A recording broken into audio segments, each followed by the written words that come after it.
I've stopped my own blockages of these emotional barriers that you get when you go through something so traumatic. But when you sit down and you realize the plan that you need to do for your life, and you don't allow these lonely seasons and you don't judge what you're going through, that's what sets you free, ladies. Because honestly, I would have never got back to myself and had that courage to go back out there and teach my classes at these shelters and get back to the things that bring me joy and happiness and true intention. There's so many different variations going on within my nervous system because of the trauma from domestic violence. But one thing I'm not going to do is sit around and let myself, because it's going to be difficult to rebuild myself, get my career back, get all those things back I've lost, let me settle for what's easy.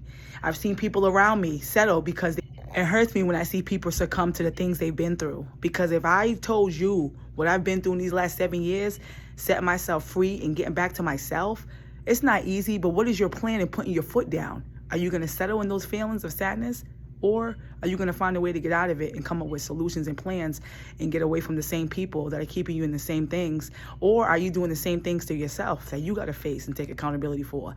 It's not easy looking in that mirror, facing those emotional wounds and pain that you keep putting to the side because you don't want to realize why you act the way you do when it comes to your emotions and how you handle things. It was tough for me, but when you face it and you set yourself free, you're going to realize there is no barrier. There is no barrier when things happen that are tough, that are bad, that are sideways, that are negative. We've been programmed to think we can't have no joy because things going sideways.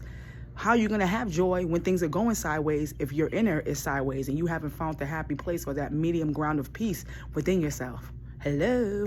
You better create them stern boundaries, man. Let me tell you something. I put my foot down with a lot of things right up front when I see it. I don't wait. So this is why I don't have a victimized mindset. I'm not a people pleaser. I don't complain because I spot out things right away and I speak up on it. Some of us are dealing with things and people and situations and jobs and we feel like we can't speak up, and that's sad. But I want you ladies out there to know the reason why you feel like you're not really living your truth, you're not really telling people how they feel, it's not on them, it's on you. You need to start speaking up. I stand firm on my boundaries. I've just cut off a longtime friend and told her what it was in a respectful way. And what did she do? She slandered me. She brought up my past. But here's the thing. I don't need to do that anymore. The fact that I've owned what I've done, I've owned my mental health, I've owned my domestic violence trauma, I've owned everything. I didn't let myself fall victim in these low seasons and forget about my purpose, my boundaries, and what I stand for and what I won't do is why people want to slander you and bring up your past and things that are old news because they see you back to your light. Amazing.